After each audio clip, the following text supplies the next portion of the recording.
नहीं, कोई परेशानी नहीं है। हम तो वो कांग्रेस में है अभी तक तो। हम्म। कांग्रेस में है अभी तक, तो हमें क्या दिक्कत है?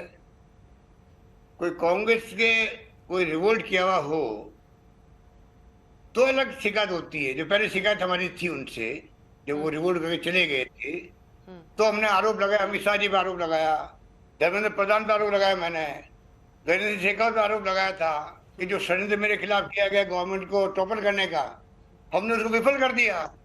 अब वो हमारे साथ में है। और राहुल गांधी ने कह दिया कि भाई दोनों एसेट है, अशोक गहलोत भी और सचिन पायलट भी। उसके बाद हम तो कुछ बोल नहीं रहे हैं। अशोक गहलोत भले ही कह रहे हों कि उनको पायलट से दिक्कत नहीं है, लेकिन पायलट को गहलोत से दिक्कतें ही दिक्कतें हैं। मैंने कभी भी प्रतिशोध की भावना के साथ या द्वेषपूर्ण भावना के साथ कार्रवाई करने पर ना कभी मैं पहले सहमत था, ना आज सहमत हूं। लेकिन ये बात भी सच है कि विपक्ष में रहते हुए हमारी जो विश्वसनीयता थी वो तभी कायम रह सकती है जब हम अपनी बात पर खरा उतरें। इसको लेकर मैं बहुत चिंतित था और आज से लगभग साल सवा साल पहले मैंने मुख्यमंत्री अशोक गहलोत जी को चिट्ठी लिखी। उनको मैंने कहा, वो चिट्ठी मेरे साथ है, मेरे सामने है।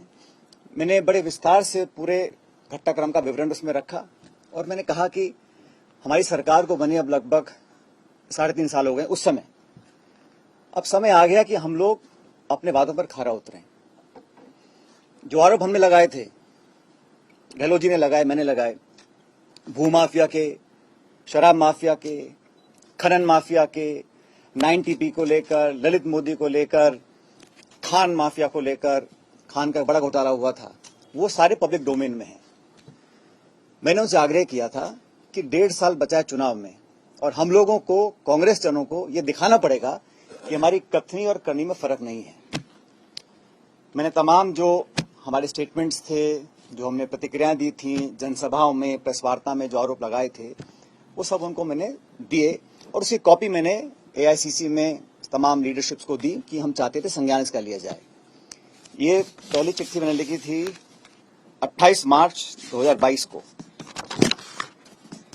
उसका मुझे जवाब नहीं मिला, तो फिर मैंने 2 नवंबर 2022 को एक और चिट्ठी लिखी। उसमें उनको बड़ा विनम्रता से आग्रह किया कि मैंने आपको पहले लिखा था, ये प्रकरण हुए, ये आरोप आपने लगाए, मैंने लगाए, पूरी कांग्रेस पार्टी ने लगाए और जनता ने हमारी बातों को विश्वास किया।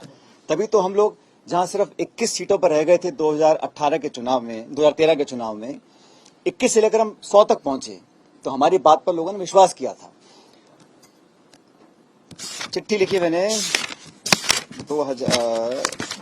2 नवंबर 2022 को, उसका भी जवाब मुझे मिला नहीं। और हम जब बातें जानते हैं, पब्लिक डोमेन में हम कह चुके हैं, फिर हम ना कार्रवाई करें तब पीड़ा होती है। इसलिए मैंने चिट्ठियां लिखी हैं बहुत सारी। ऐसा नहीं कि मैं एकदम से सो के उठा और मैंने कहा कि आज ऐसा करना चाहिए। मैंने बहुत आग्रह किए हैं, चिट्ठियां लिखी हैं, प्रमाण दिए हैं, सब कहा है करने के लिए, नहीं हुआ किसी कारणवश। इसलिए आज मैंने फैसला लिया है कि मैं 11 अप्रैल को अनशन करूंगा।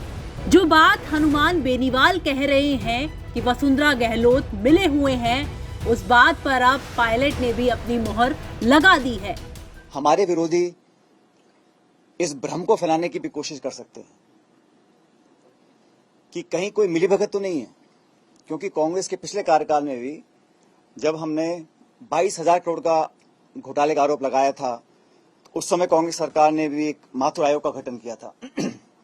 लेकिन न्यायालय ने कहा कि जो गठन हुआ है आयोग का, वो प्रॉपर तरीके से नहीं किया गया, उसमें कोई लीगल कमियां रह गई थी और उसको खारिज कर दिया। तो ये भ्रम भी फैलाया जा सकता है विरोधियों के माध्यम से। हमारे विरोधी बोल सकते हैं कि भाई ये तो मिलीभगत यहां पर हो रही है। और वसुंधरा जी का कार्यकाल हम सब ने पब्लिकली कहा कि राजस्थान सरकार का सबसे भ्रष्ट कार्यकाल था और तमाम प्रकरण सामने आए, उसकी लिस्ट मैं आप लोगों को अभी देता हूं। तो इस धारणा को तोड़ना, प्रभावी तरीके से तोड़ना कि कहीं ऊपरी मिलीभगत तो नहीं थी, बहुत जरूरी हो गया, क्योंकि चुनाव में अब सिर्फ 6-7 महीने का समय रह गया है। 2020 के मानेसर एपिसोड के बाद पायलट की बगावत को लेकर पार्टी ने पायलट के खिलाफ एक्शन लेते हुए उन्हें और उनके समर्थित विधायकों को पद से हटा दिया था। बाकी विधायकों को तो फिर भी कुछ मिला, लेकिन तब से पायलट के हाथ अभी तक खाली हैं। लेकिन इस बार पायलट ने ऐसा सियासी दांव चला है कि आलाकमान भी कार्रवाई करने से पहले 100 बार सोचेगा। पायलट 11 अप्रैल को जनता के मुद्दे पर शहीद स्मारक पर सुबह 11 बजे से अपनी ही सरकार के खिलाफ अनशन करेंगे। मान लीजिए पायलट के इस कदम को बगावत मानकर गहलोत गुट आलाकमान से कार्रवाई की मांग करता है, तो पायलट के पास भी इसका तोड़ मौजूद है, क्योंकि फिर पायलट 25 सितंबर की घटना का जिक्र करेंगे कि इस मुद्दे पर आलाकमान चुप क्यों है, आखिर ऐसी क्या मजबूरी है। इस बार के चुनाव में जो काम करने के लिए बीजेपी सोच रही थी, शायद वो काम पायलट ने कर दिया। भ्रष्टाचार के मुद्दे पर गहलोत पर निशाना साधकर पायलट ने गहलोत का सियासी चरित्र बिगाड़ कर रख दिया है।